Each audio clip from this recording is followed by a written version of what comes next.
باطل سے ٹکرانے کا مرحلہ آ گیا، جماعت تیار ہو گئی، ایمان ان کے دلوں میں ہے، کوئی آرزو دل میں نہیں ہے سوائے اللہ کو راضی کرنے کے۔ شہادت ہے مطلوب و مقصود مومن، نہ مال غنیمت نہ کشور کشائی۔ ڈسپلن کا یہ عالم ہے کہ حضور اشارہ کر دیں اپنے خون کی ندیاں بہا دیں گے، تن من دھن قربان کرنے کو تیار ہیں۔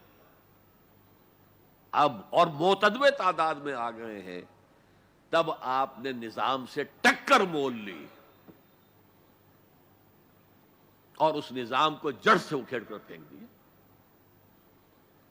بہت پیاری بات کہی ہے اکبر الہ آبادی نے، تو خاک میں مل اور آگ میں جل، جب خشت بنے تب کام چلے، ان خام دلوں کے عنصر پر بنیاد نہ رکھ، تعمیر نہ کر۔ ہمارے ہاں تحریکیں ہیں موبز کے ذریعے سے چاہتی کوئی چیز حاصل ہو جائے، خام دل، نہ ان کے دلوں میں ایمان، نہ ان کے عمل میں عمل صالح موجود، تو نتیجہ جو نکلے گا وہ پہلے سے معلوم ہے۔ صحابہ کرام مکے کے اندر خاک میں ملے، آگ میں جلے۔ یہ آپ کا ساحل قریبی ہے، یہاں پہ ریت ہوتی ہے نا، وہ ریت گیلی ہوتی ہے، اس کا آپ ایک گولا بنائیں اور شیشے پہ ماریں، شیشہ کھڑا رہے گا، وہ بکھر جائے گی ریت۔ اسی ریت کو آگ میں ڈال کر پکا لیجئے ذرا، وہ روڑا جو بنے گا وہ ماریے تو کوئی نتیجہ نکلے گا کہ نہیں؟ خام ہے جب تک تو ہے مٹی کا ایک انبار تو، اور پختہ ہو جائے تو ہے شمشیر بے زنہار تو۔ یہ ہے طریق محمدی صلی اللہ علیہ وسلم۔ آخری سٹیج حضور کے اس انقلابی عمل میں جنگ ہے، دو طرفہ جنگ۔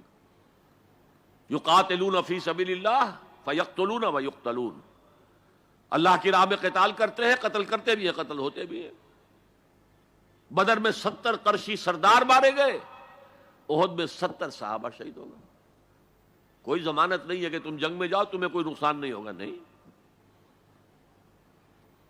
لیکن یہ ہے کہ آج کے دور میں اس مسئلے میں خصوصی اجتہاد کی ضرورت ہے، وہ میں پھر کسی اور موضوع پر گفتگو کرتے ہوئے آپ کے سامنے رکھوں گا کہ دو طرفہ جنگ کی بجائے ایک اور راستہ ہے جس کی سب سے پہلے نشاندہی کرنے والے مہاتما گاندھی تھے۔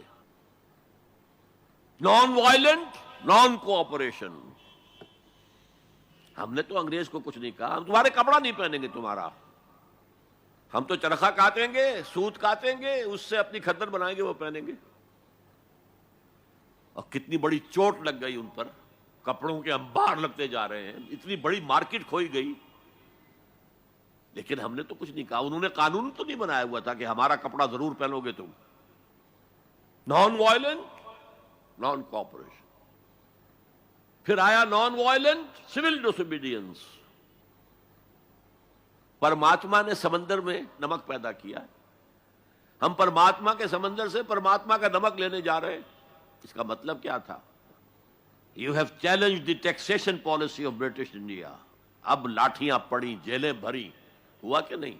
لیکن انہوں نے کوئی تشدد نہیں کیا، عدم تشدد۔ اس سے اگلا مرحلہ ہندوستان میں آیا ہی نہیں۔ دوسری جنگ عظیم کے بعد انگریز اتنا کمزور ہو چکا تھا، وہ فیصلہ کر چکا تھا اب اتنی دور دراز گزات کو ہم قابو میں نہیں رکھ سکتے، لہذا وہ بستر طے کر رہا تھا اپنا۔ ذرا سوچئے، سونے کی چڑیا ہاتھ سے نکل رہی ہے، لیکن کیا کسی انگریز نے کسی ہندوستانی کو مارا؟ کیا کسی ہندوستانی نے کسی انگریز کو مارا؟ آپ شیر کے منہ میں سے وہ سنہری چڑیا نکال رہے ہیں، لیکن نہ کسی انگریز نے کسی ہندوستانی کو، نہ مسلمان کو، نہ ہندو کو، نہ کسی مسلمان نے اور نہ کسی ہندو نے انگریز کو مارا۔ آپس میں لڑے ہیں، یہ بالکل دوسری بات ہے، اٹس اے ڈفرنٹ سٹوری۔ آپس میں قتل عام ہوا ہے، لیکن یہ آزادی تو ملی ہے ان کے دینے سے۔ وہ جا رہے تھے خود ہی، آپ کو معلوم ہوگا کہ انہوں نے ڈیٹ فکس کی تھی 48، لیکن ماؤنٹ بیٹن نے 47 کے اندر کہا بس جانا ہے ہم نے۔ آخری سٹیج جو اس پروسیس کی ہے وہ ایران میں امام خمینی کا جو انقلاب آیا، وہ تھا ان آرمڈ ریوولٹ. ہم کسی کو نہیں ماریں گے, ہم پر گولیاں چلیں گی, سینوں پر کھائیں گے. 20,000 سے لے کر 30,000 تک آدمی مارے گئے. تب وہ شہنشاہ بھاگا کہ نہیں, جو 2,500 سالہ جشن منا رہا تھا, جو سمجھتا تھا کہ میں وہی سائرس کے خسرو یا ذوالقرنین کا دور دوبارہ لے آؤں گا, وہ سلطنت عظیم. اور حال کیا ہوا بہادر شاہ ظفر کی طرح, 2 گز زمین بھی مل نہ سکی کوئے یار میں. یہ ہے آلٹرنیٹ عمل. اس پر پھر کبھی موقع ہوا تو تفصیل سے بھی گفتگو کروں گا. لیکن قرآن وہ کتاب ہے جس کے ذریعے سے حضور نے انقلاب برپا کیا.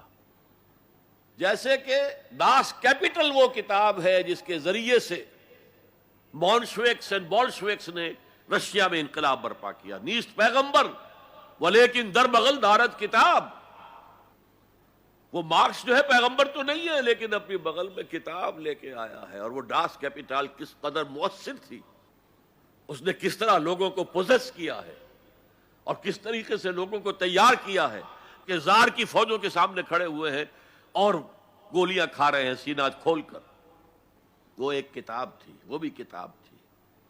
انقلاب روس داس کیپٹل کا نتیجہ ہے, اور انقلاب محمدی صلی اللہ علیہ وسلم قرآن مجید کا ذریعہ ہے. یہ ہے اس دور میں نے بتایا کہ سب سے بڑی ضرورت نظام عدل اجتماعی, اور اس کو قائم کرنے کا سب سے بڑا ذریعہ قرآن حکیم.